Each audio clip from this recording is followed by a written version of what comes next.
교회가 이곳에 있어야 할 이유, 그런 제목으로 같이 말씀을 나눕니다. 한국에 교회가 많아도 참 많습니다. 교회가 어렵다고 하는데 교회의 숫자는 줄지 않습니다. 상가만 있으면 교회가 세워지는 것을 보게 되죠. 그래서 하나님을 믿는 성도들조차 거기에 대해서 어떤 좀 그렇게 기쁘지 않은 마음들도 사실 있습니다. 목사님, 교회가 많아도 너무너무 많아요. 여러분은 어떻게 생각하십니까? 여러분, 한국의 교회가 많다고 생각하십니까? 아니면 교회가 더 있어야 한다고 생각하십니까? 교회가 많다는 것은 하나님에게 있어서 큰 복이지요. 대한민국 같이 이렇게 교회가 많은 나라가 있을까 싶어요. 한 상가에도 지하에 있고 또 2층에 있고 또 4층에 있는 것도 봤어요. 그래서 그 교회가 하나씩 성장하는 것도 있고 그렇지 못한 것도 많이 보았습니다. 오늘 본문의 말씀은 바로 교회가 있어야 할 이유를 우리에게 하나님이 보여주고 계신 것입니다. 교회가 있어야 할 이유. 그런데 이단이나 교회를 대적하는 사람들도 이 똑같은 본문을 사용해요. 그들도 이 본문을 즐겨 씁니다. 그리고 그들은 뭐라고 이야기합니까? 이런 교회는 있을 필요가 없다는 것이죠. 성도들 중에서도 그 말씀 앞에 굉장히 시원함과 뭐라 그럴까? 가려운 데를 긁어주는 것 같이 통쾌함 속에서 하나님의 교회가 너무나도 교회 역할을 못하기 때문에 교회의 무용론을 주장하는 성도들도 있습니다. 교회 나가면 목사님 신앙 버려요. 교회 나가면 괜히 내 믿음 떨어지는 것 같아요. 목사님 모습을 보고 성도들 모습을 보고 또 그들의 말하는 것을 들으면 교회 가면 오히려 내 믿음이 떨어지는 것 같습니다. 그냥 집에서 하나님 잘 믿겠습니다. 헌금도 하나님이 원하시는 곳에 정하지 않고 주님이 원하시는 대로 내가 보내드리겠습니다. 선교도 하겠습니다. 그래서 여러분, 교회를 폐지하자고 하는 성도들도 굉장히 많습니다. 왜 그렇습니까, 여러분? 교회가 교회의 역할을 감당하지 못하기 때문에 그래요. 오늘 본문을 보면 하나님이 교회를 얼마나 사랑하시는지 다시 한번 여러분들이 깨닫게 됩니다. 1절 한번 볼까요? 에베소 교회의 사자에게 편지하라. 오른손에 있는 7뼈를 붙잡고, 예수님께서 교회를 붙잡고 계신다는 거죠. 여러분, 이 말씀을 정확하게 기억하십시오. 주님께서 오른손에 있는 7뼈는 무엇입니까? 하나님의 사역자들을 말합니다. 그들을 붙잡고 금 촛대 사이를 거느시는다는 것은 주님께서 교회를 지켜주고 계신다는 사실입니다. 여러분, 믿습니까? 교회는 하나님이 지키시는 것이죠. 그럼 여러분, 교회에 꼭 있어야 할 것이 여러분들은 무엇이라고 생각하십니까? 여러분들이 생각하는 교회에 꼭 있어야 할 것. 여러분, 교회에 제일 처음에 뭐가 있어야 할까요? 강대상이 있어야 하겠네, 그렇죠? 설교를 하려고 하면. 두 번째 뭐가 있어야 돼요? 의자도 좀 있어야겠어요, 그렇죠?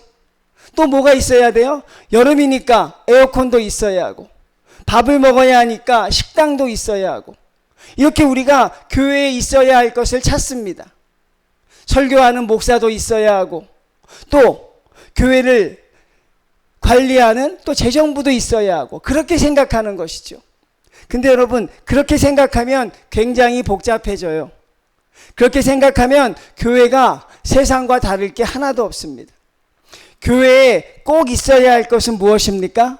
바로 첫 번째도 하나님이시고, 두 번째도 하나님이시고, 세 번째도 하나님입니다. 첫 번째도 하나님이시고, 두 번째도 하나님이시고, 세 번째도 하나님이에요.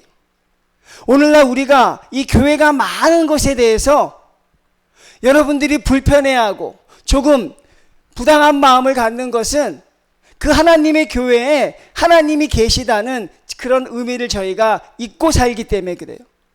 하나의 교회를 봤을 때 그냥 건물로 보는 것입니다. 아, 저렇게 지하에서 교회를 하는데 교회가 될까? 야, 저렇게 교회가 많은 곳에 교회를 내는데 또 될까? 우리의 생각이 병들었다는 거예요, 여러분. 교회를 바라보는 생각이. 뭘로 바라보는 거예요? 하나의 부동산으로 바라보는 거예요. 야, 저게 교회를 개척해서 목사가 밥은 먹고 살까? 아, 성도가 저기 오긴 올까? 우리가 교회를 접근하는 방식이 너무나도 교회가 많다 보니까 교회가 하나님이 계신 곳이라는 기본 생각을 우리가 잊고 있습니다. 그래서 우리 생각 속에 하나님이 계셔야 돼요. 하나님만 계시면 모든 건 다 허락되는 것입니다. 목회자가 없어도 돼요. 하나님만 계시면 되는 것이고, 여러분들이 없어도 됩니다. 하나님만 계시면 되는 것이죠. 그럼 교회가 왜 부흥을 못합니까? 여러분, 하나님이 계시는 교회가 왜 부흥이 안 될까요? 여러분들이 있는 교회가 왜 부흥이 안 될까? 그건 저와 여러분이 하나님을 방해하고 있기 때문에 그래요. 목회자가 하나님이 일하시는 것을 방해하고 있기 때문에, 여러분들이 하나님이 역사하시는 것을 그 길목에서 막고 있기 때문에, 여러분이 막지만 않으면 하나님의 교회는 부흥할 줄로 믿습니다. 옆 사람과 함께 한번 인사합시다. 막지 맙시다. 당신이 그 사람이군요. 예? 여러분, 막으면 안 되는 거죠. 왜? 하나님의 교회는 하나님이 하시는 것이니까. 근데 오늘날 이 교회의 위상이 너무 땅에 떨어졌어요. 제가 예전에 처음에 목회자가 됐을 때 교육 전도사 시절에 어디 가서 아, 이분이 목사님이다 그러면 인사받는 사람이 일어났어요. 일어나서 아이고 목사님이십니까? 라고 인사도 해주고 그랬는데, 요즘은 아, 내가 목사입니다 그러면 네, 알겠습니다 그래요. 목회자의 가치가 너무나도 땅에 떨어진 것이죠. 왜? 그만큼 우리가 하나님을 바라보는 시선이 약해졌다는 것입니다. 여러분, 요한계시록의 환상은 여러분 교회를 위한 환상이에요. 여러분이 뭐 말세의 뜻을 알아서 내가 현명하게 대처하고 그런 게 아니라 예수님이 교회를 위해서 보여주는 모습이라고요. 제가 여러분 새벽에 말씀 전할 때 그랬죠. 요한이 바라봤던 예수님은요, 십자가에 달려 돌아가신 그런 연약한 예수가 아니었어요. 사람들에게 수모를 당하고 모욕을 당해서 혼자 계시는 그런 주님이 아니었습니다. 목마르다 하고 사람들이 때리면 때리고 맞으면 맞는 그런 주님이 아니라 천하를 주관하시는 여러분 강력한 파워의 주님으로 나타나세요. 교회를 다스리시는 주님은 그렇다는 것입니다. 오늘 7교회에 편지를 보내고 있지만 이 모든 편지의 내용은 오늘날 우리에게 주는 말씀과 똑같습니다. 여러분, 왜 7교회만 이렇게 편지를 보냈을까요? 이게 궁금하죠? 수많은 교회들이 있었는데, 근데 이 7교회는 바로 그 우체국 옆에 있는 교회들이었대요. 그래서 편지를 보내기에 가장 적합한 교회였다는 것이죠. 그래서 7교회가 택함을 받았지만 오늘날 우리에게 주시는 말씀과 똑같다는 것입니다. 말씀의 전개는 어떻게 됩니까? 먼저 칭찬합니다. 잘한 것을 먼저 이야기합니다. 자녀들에게 인기 없는 부모, 학생들에게 인기 없는 선생은 칭찬을 하지 않고 바로 다이렉트로 책망을 하기 때문에 그래요. 기억하십시오. 뭐가 먼저입니까? 아무리 하고 싶은 말이 많아도 칭찬이 먼저입니다. 아무리 부인이 마음에 안 들어도 잘한 것부터 얘기해야 돼요. 아, 당신 요즘에 고생이 많어. 당신 때문에 내가 살아. 이렇게 좀 길게 바닥을 깔아야 돼요, 여러분. 그렇지 않고 바로 다이렉트로 못마땅한 걸 이야기하면 어떻게 돼요? 부인도 만만치 않게 나오죠. 나는 뭐 당신에게 불만이 없는 줄 알아? 그리고 집안이 엉망이 돼버려요. 선생들도 마찬가지입니다.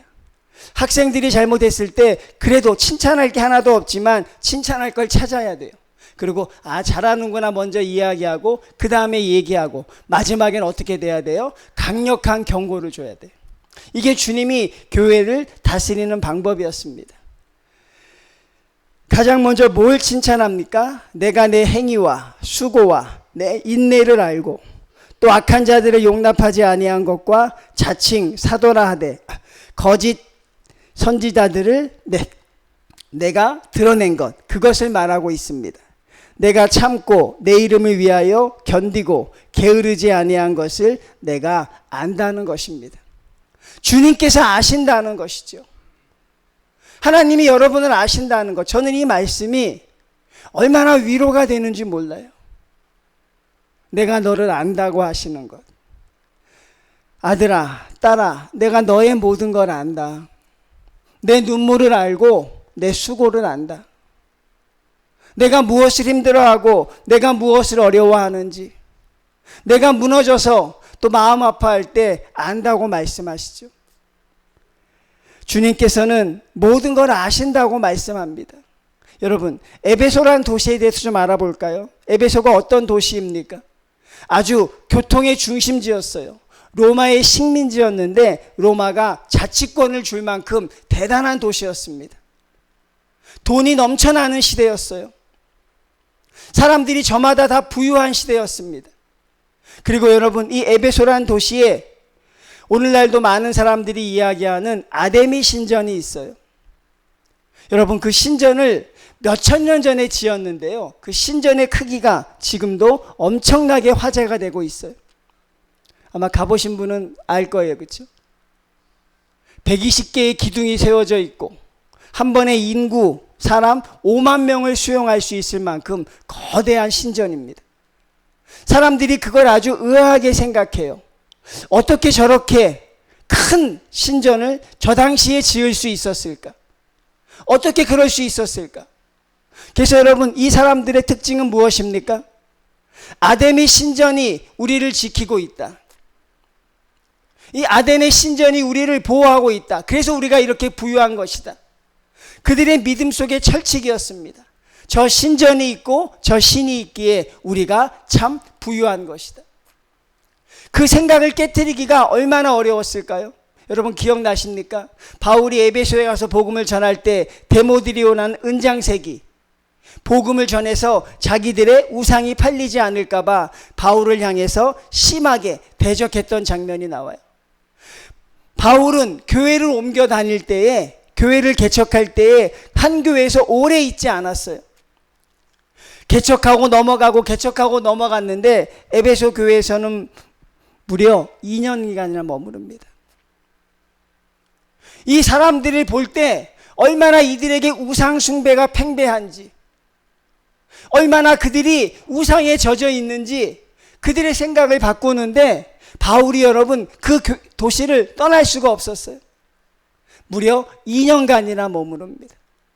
그리고 그 교회를 거쳐간 기라성 같은 인물들이 있어요. 아굴라와 브루스길라가 있고 아볼로가 있고 디모데가 있고 그리고 오늘날은 사도 요한이 있습니다.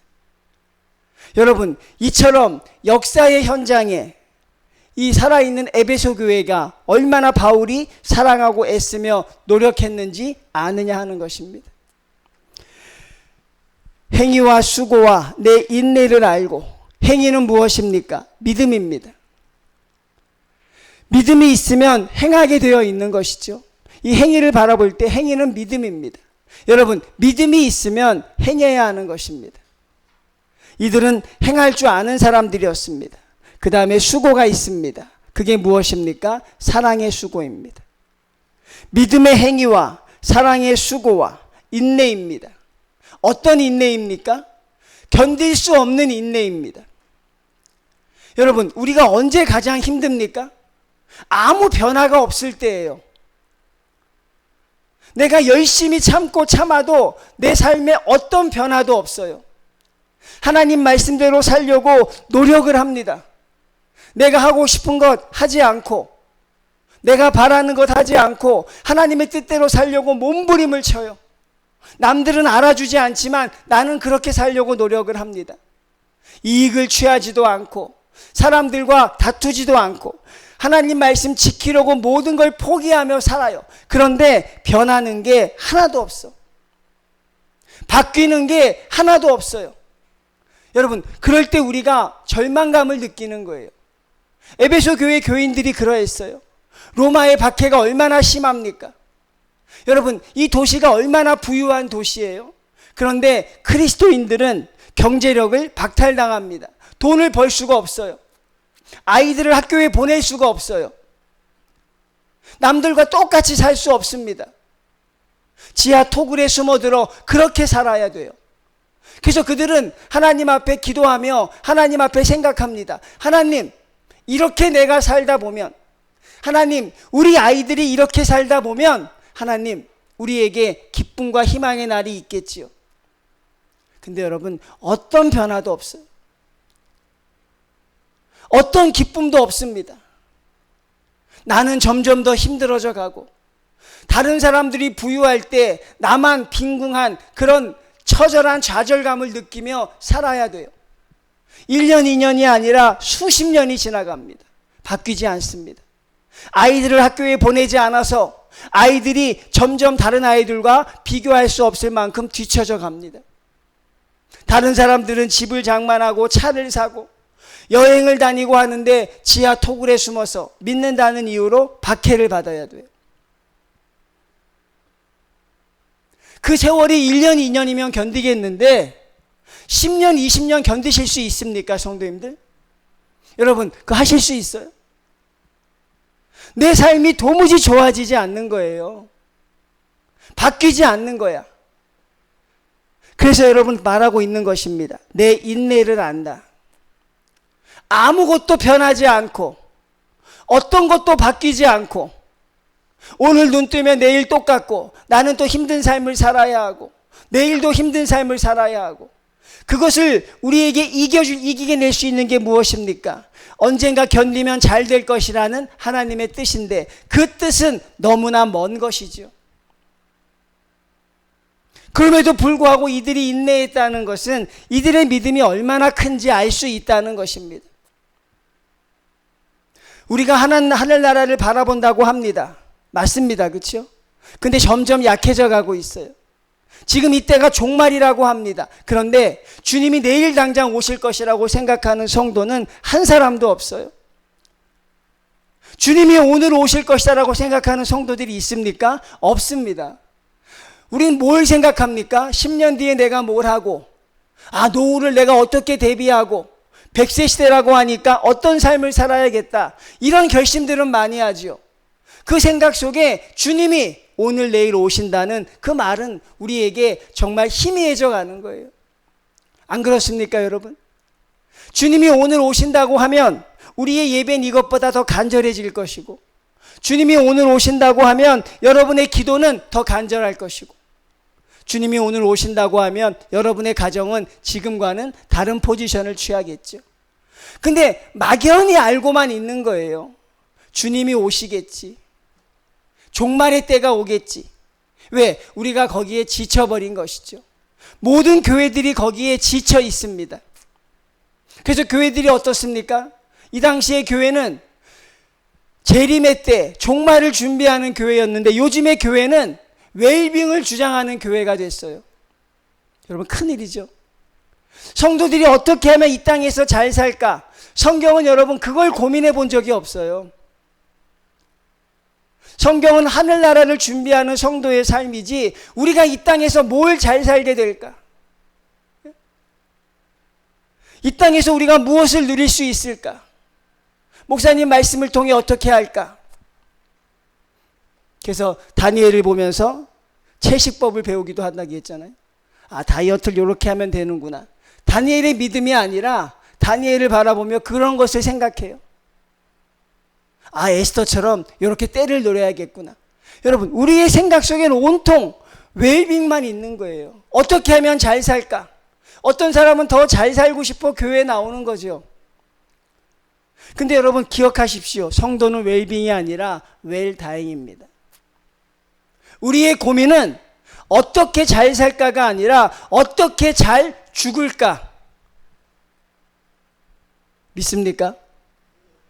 이것도 믿지 못할 만큼 우리가 병들어 있는 거예요. 우리는 살려고 하는 의지로 충만한 거예요. 더 잘 살고 행복하고 싶어서 하나님을 믿는 겁니다. 근데 여러분, 그 하나님 앞에 우리의 믿음이 견딜 수 있느냐 하는 것이죠. 대부분의 성도들은 견디지 못하는 것이죠. 에베소 교회는 그것을 견딥니다. 주님이 칭찬하실 만큼. 모든 고통 속에서 믿음의 행위와 사랑의 수고와 바뀌지 않는 현실 속에서 인내를 그들은 하나님 앞에 보여주고 있습니다. 악한 자들을 용납하지 아니합니다. 교회는 좋은 게 아닙니다. 성도들 사이에서도 용납하면 안 되는 것이 있어요. 성도들 사이에서도 그거 하면 안 되는 게 있습니다.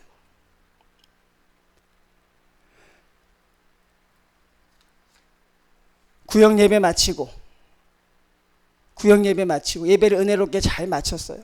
식사를 하는데 회가 나왔습니다. 그래서 한 분이 이야기합니다. 이거 회는 그냥 회만 먹으면 안 되는데 이게 회가 안에 기생충이 있어서 이걸 좀 살균시켜줘야 되는데 뭐 얘기하는 거예요? 잘 아시네, 그렇죠? 우리 그거 한 잔해서 먹읍시다. 그럴까요? 그러면 안 되는 거예요. 성도들은 용납하면 안 되는 게 있고 되는 게 있는데 거기에 용납하기 시작하면 어떻게 돼요? 다 무너지는 거예요. 하나님의 복음 앞에 그게 다 무너지는 거예요. 우리 오늘은 예배 드리지 말고 이동하는 장소가 머니 그냥 거기 가서 잠깐 기도만 합시다. 굉장히 합리적이고 타당해 보이죠. 예? 가정 예배를 드리던 교회도 아이가 시험 때면 예배를 드리지 않는 가정이 있어요. 왜? 아이들이 공부해야 되니까. 그렇게 우리가 모든 걸 바꾸어 가는데 에베소 교회 교인들은 용납하지 않았습니다. 그리고 거짓된 것을 드러냅니다. 내가 참고 내 이름을 위하여 견디고 게으르지 아니한 것을 안다고 말씀합니다. 아주 훌륭한 교인들이에요. 근데 이제 무서운 얘기를 좀 하려고 해요. 이제 좀 여러분 우리가 가슴에 와닿는 얘기를 하려고 해요. 여러분이 저를 바라보실 때 목사님 설교를 저렇게 하시는 거 보니까 목사님 믿음이 좋겠구나 그렇게 생각하죠? 아니에요? 목사님 믿음이 좋겠구나 그렇게 생각하잖아. 왜? 저렇게 말씀 강단에 설교를 하니까. 아침 일찍에 나와서 식당에 봉사하는 저분을 보니까 저분 하나님을 사랑하는 것 같아. 아이들을 가르칠 때 그래도 힘들지 않고 저렇게 가르치고 자기 돈 내가면서 아이들 뭐 사주고 하는 거 보니까 저분 굉장히 훌륭한 교인 같아. 예수님도 속았다는 거죠. 에베소 교회 교인들한테. 중심을 바라보기 전에 예수님도 그들에게 속을 뻔했다는 것입니다. 성도들이 그렇게 무서운 것이에요, 여러분. 우리가. 여러분, 제가 하나님의 말씀을 믿지 않고도 설교할 수 있어요, 여러분. 그거 못하지 않잖아요.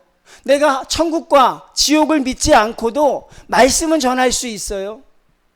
여러분이 내 기도가 이루어진다는 믿음이 없어도 기도할 수 있어요. 나와서 대표 기도도 할 수 있어요. 이게 바로 우리의 무서움인 것입니다. 아무도 몰랐던 것이죠. 에베소 교회의 문제를. 전혀 문제가 없었어요. 칭찬할 게 이렇게 많은데 모든 걸 다 잘하고 있는데 4절입니다. 그러나 너를 책망할 것이 있나니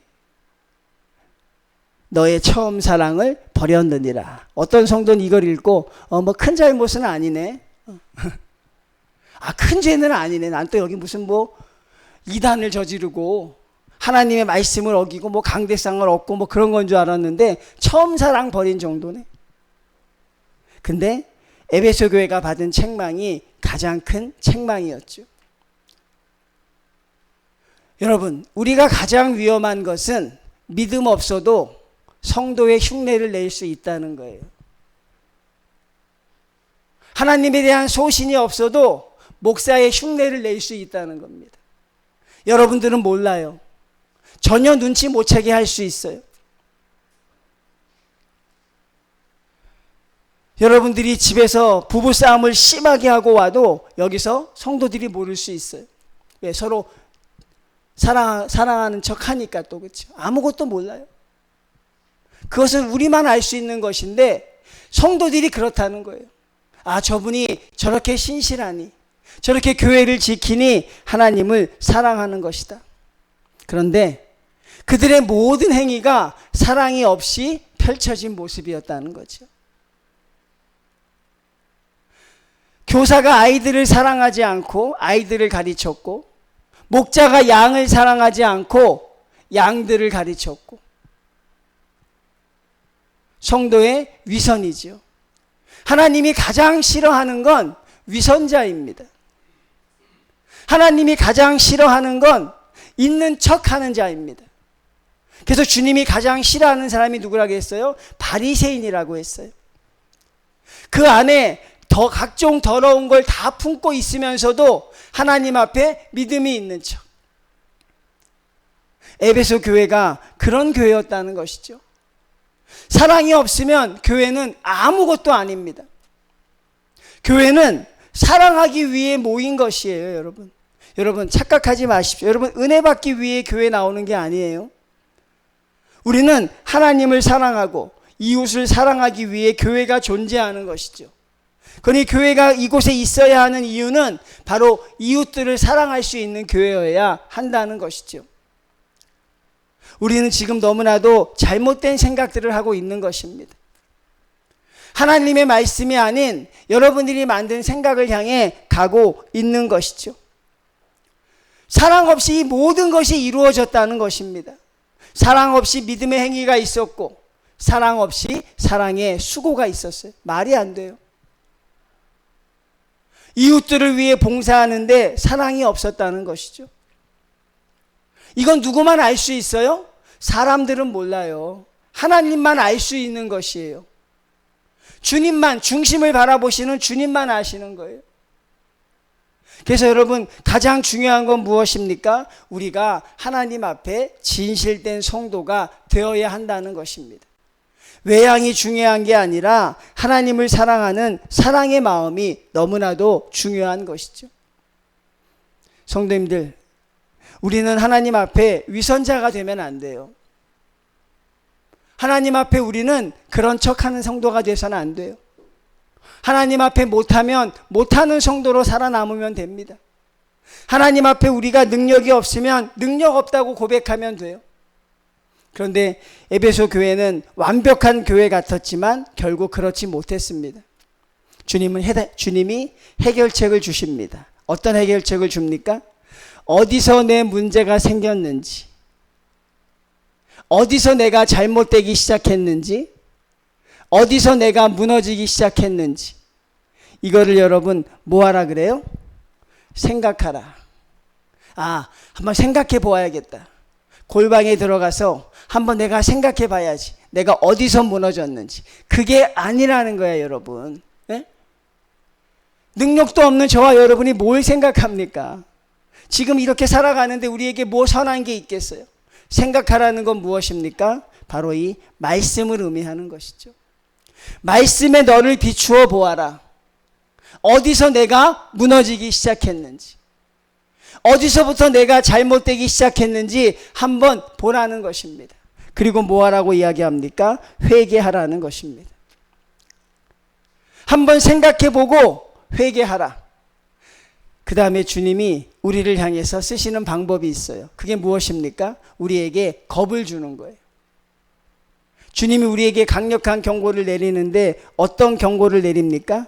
회개하지 아니하면 뭐라 그래요? 촛대를 그 자리에서 옮겨버리겠대요. 여러분 살벌하죠? 여러분 주님의 경고와 협박이 무시무시하죠? 우리 부모님들이 그러잖아요. 애 말 안 들으면 뭐라 그래요? 예전에 부모님들 그 얘기 많이 했는데 호적에서 파버린다는 얘기 많이 했어요.